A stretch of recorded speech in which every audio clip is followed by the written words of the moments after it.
Rockets and Warriors with Chris Mannix here on First Things First. Pivotal Game 5 tonight at Oracle. Mannix, word on the street is that Golden State might be reeling after 2 straight losses. Yeah, Mannix, the street's talking. Who's the street? Listen, exactly. That's what I asked when I wrote it. After games where both Steph and Clay laid eggs, Draymond Green isn't too worried, though. He says the team's vibe is great. Mannix, what's the key to tonight's matchup? I think we have to first acknowledge what the Rockets have done over these last couple of games, specifically, I don't even want to call them the South Beach Five because that's a dumb nickname. It just really isn't very good. Right. But their ability to play small and not lose a physical advantage has been huge in this series. I mean, P.J. Tucker playing the 5 spot and to still have them out-rebound Golden State these last couple of games, that's enormous. I mean, they've been able to put 5 guys out there on the floor that can defend the perimeter. Because I think James Harden's been better defensively in this series than he's been overall. But to me, this is still all on Golden State. They will play 2 of a potential next 3 games at home. And 2 of the greatest shooters in NBA history are both shooting 30% or lower. Klay Thompson right around 30, 31, and Steph Curry in the mid-20s. That shouldn't happen. Those 2 guys, no matter who's defending you, no matter what's going on around you, should still be high-level shooters. So to me, you know, what the Rockets are doing is great, but Golden State controls their own destiny. If they play up to their potential in 2 of these next 3 games, they should win 2 of these next 3 games. Well, and because they're at home, I understand why you'd say that, but what the Golden State does not have on the Rockets, you mentioned it, their small lineup is not necessarily going to dominate the Rockets' small lineup. It's beating the Rockets' small lineup. Their Hamptons 5 is beating any lineup the Rockets put out there, but that's the only lineup they can rely on. Sean Livingston might be cooked. I was looking it up this morning. Sean Livingston hasn't had a game with 10 points since the middle of January. He's supposed to be their most reliable bench guy. Yes. Iggy, you are asking him at 35 years old to do something he has not been asked to do all year. He hadn't played 1 game this season that didn't go to overtime where he played more than 30 minutes until games 1, 2, and 3 of this series. And then in game 4, they had to cut his minutes down. They gave Alfonso McKinney minutes. They gave Jordan Bell 20 seconds. And all of a sudden, you're down 17 points. So the Warriors, to me, their margin for error, unless Steph and Clay catch fire, is actually quite small.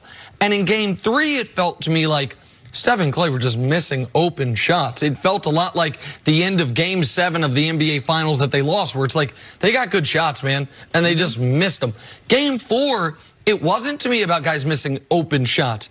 It was about, I mean, that's kind of open, but it's also 5 feet behind the line and in transition. That's got a hand in your face right there. It was tough shots being missed because the Rockets were clearly saying to Steph, you want to go into the basket? Go ahead. We will run you off the line. We're going to shoot 53s and try to beat you with math. And it's one of the reasons people are frustrated by the Rockets style, but it's also one of the reasons why since Durant got there, the entire NBA is 5-32 against the Warriors in the playoffs, except the Rockets, who are 5-6 against the Warriors in the playoffs. Yeah, I think there's a couple problems for the Warriors. I believe one being the pressure.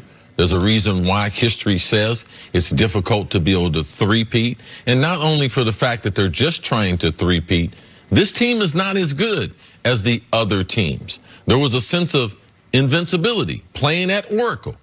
Man, they could go out at Oracle losing. So that's gone. And as I pointed out in these series, after games number 1 and 2, yes, they did go to a smaller lineup. And that adjustment was made by the Rockets. But their ability for James Harden and the rest of them to get to the rim in the restricted area 28 times a game, the last 2 games, that has been one of the differences besides that lineup change that I have seen. That's how they have got the win in game number 3 and game number 4. So I know it's 2 out of 3 now. This Warriors team is not as good. I believe this will be an epic series. And this Rockets team is closer to the Warriors than any other team that I've seen them face besides that 15 team that LeBron was on. But Chris Mannix, why are we surprised? This is the exact Warriors template from the regular season. They're out there, they're going through the motions. One guy has a great game, maybe one guy doesn't, because in the postseason they'll just put it all together and it'll all work out and they'll sort of sleepwalk through the regular season. But they haven't done that. This isn't a Warriors team that's played a complete game yet where everyone has played up to their potential. It's been either KD or Iggy or guys that we don't usually hear about that are having to play great games to stay in the series. The Warriors haven't really put it all together yet yet, which is surprising to me. Is that surprising to you? Yeah, it's surprising to me because, we talked about the Celtics in the regular season, but it's different with Golden State. They are a team capable of flipping a switch and getting into playoff mode.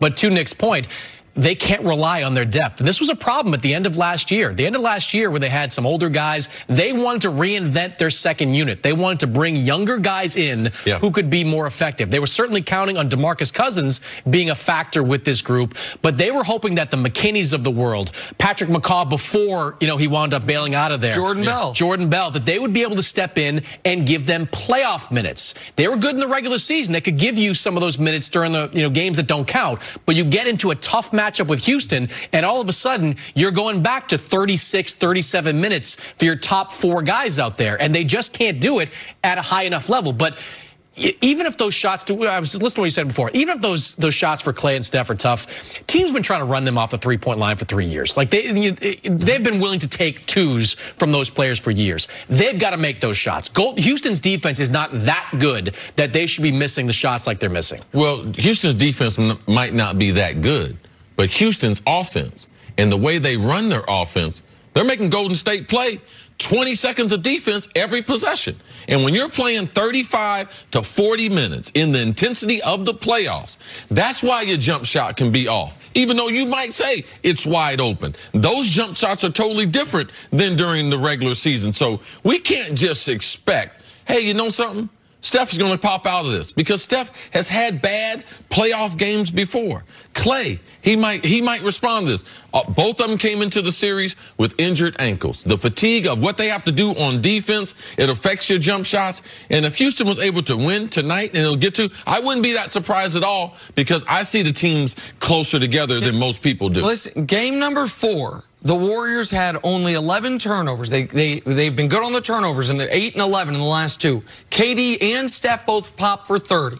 Chris Paul's 4 of 11. Eric Gordon's 2 of 12 from 3, and they lost. Like this Warriors team is not invincible against this Rockets team. They haven't been invincible at home all year as they had been in years past, to your point. And a team whose defensive rating in the playoffs was 98, 105, 105, 101. This year's at 112. This was your knock on the Cavs teams, the fair one over the last few years. If you don't have a great defense, tough to win a championship. The Warriors haven't had a great defense all season. They haven't had a great defense in this series. We'll see what happens tonight. Mannix, thanks for stopping by today. Pleasure. Take a break. Coming up, can the Cleveland Browns become the next NFL dynasty? OBJ thinks so. That's next on First Things First. You know who else Golden State's not invincible against? Boston, yeah.